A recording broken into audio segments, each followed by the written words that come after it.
Hello everyone, study focus with Ajit में आपका स्वागत है। आज हम प्रश्नावली 3.2 के प्रश्न 1 के अगले भाग को प्रतिस्थापन विधि से हल करेंगे। चलिए बिना समय गंवाए शुरू करते हैं। तो जैसे कि आप स्क्रीन पर देख रहे होंगे, हमारा ये इक्वेशन दिया गया है। हम इस इक्वेशन को इक्वेशन 1 और इक्वेशन 2 मान लेंगे। ठीक है, चलिए। और जैसा कि दोस्तों मैंने आपको पिछले वीडियो में बताया था, हम या तो समीकरण 1 या समीकरण 2 को लेते हैं और उसमें से x या y का मान निकाल के दूसरे समीकरण में रखते हैं। चलिए लेते हैं, हम लेते हैं यहाँ पे समीकरण 1। ठीक है, तो लिखेंगे समीकरण 1 से, समीकरण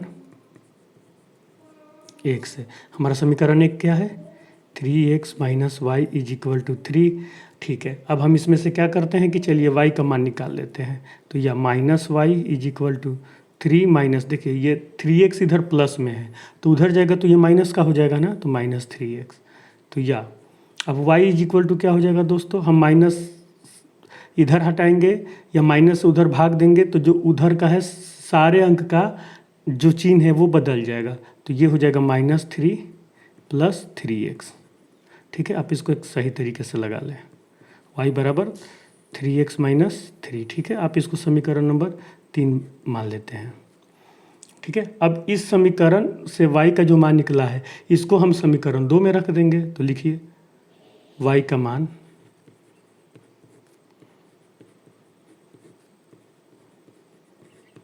समीकरण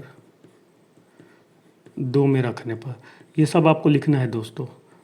सब स्टेप जो भी आप कर रहे हैं मैथ में, आप उस स्टेप को लिखिए। तो चलिए, ये y का जो मान है इसको समीकरण 2 में रख दीजिए। तो ये तो हमारा हो जाएगा पहला 9x - 3 है। अब y का मान लिखिए 3x - 3 = 9। अब देखिए आप इसको सॉल्व कीजिए तो 9x - 3 से 3 में गुणा हो जाएगा तो 3 का 9x, माइनस से माइनस में गुणा होगा तो प्लस 3 का 9 = 9। ठीक है, आप इसे सॉल्व कीजिए। देखिए दोस्तों, 9x में से 9x कट गया तो ये तो 0 हो गया। तो 0 + 9 = 9।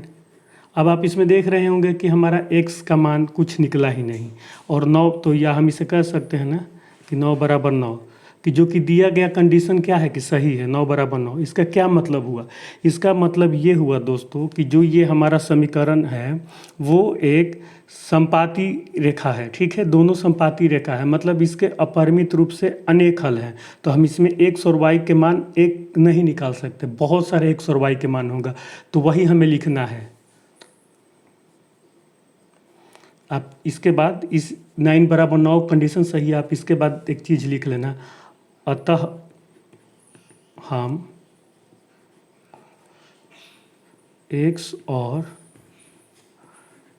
y के अद्वितीय हल नहीं प्राप्त कर सकते।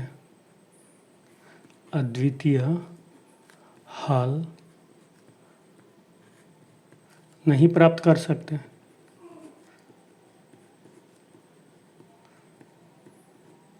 अतः इसका अपरिमित रूप से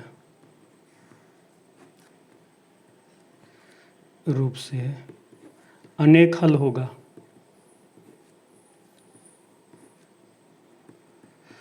बस ये सॉल्व हो गया दोस्तों, लेकिन मैं आपको समझाने के लिए, कंसेप्ट क्लियर करने के लिए आपको बताता हूँ। देखिए जैसे कि y = 3x - 3 है। चलिए अब यहाँ पे कोई x का कुछ मान रख लीजिए, जैसे मैंने x का मान 0 रखा तो y का मान क्या हो जाएगा? y = 3 × 0 - 3, तो y का मान 3 हो गया।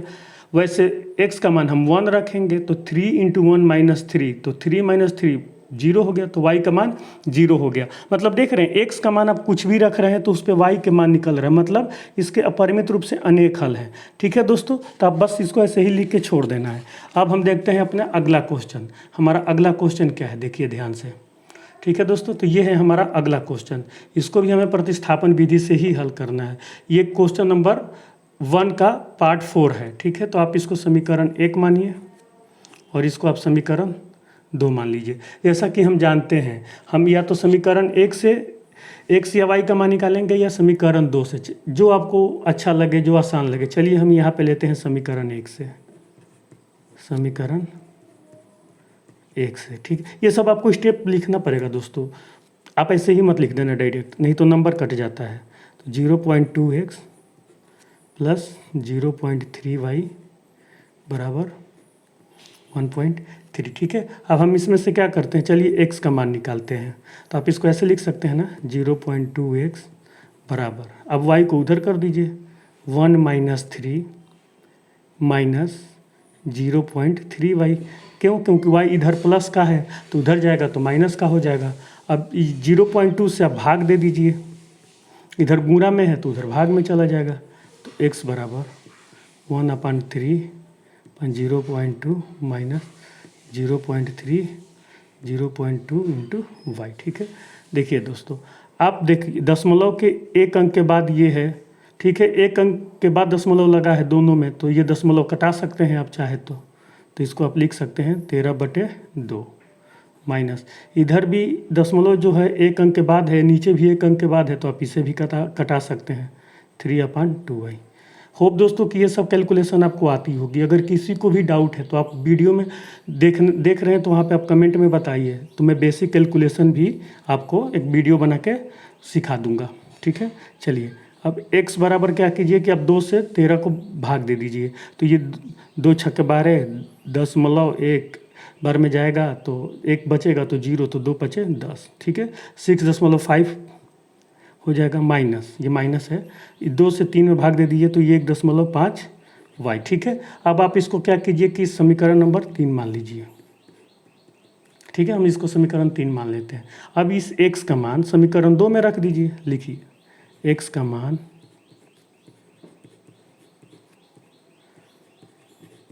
समीकरण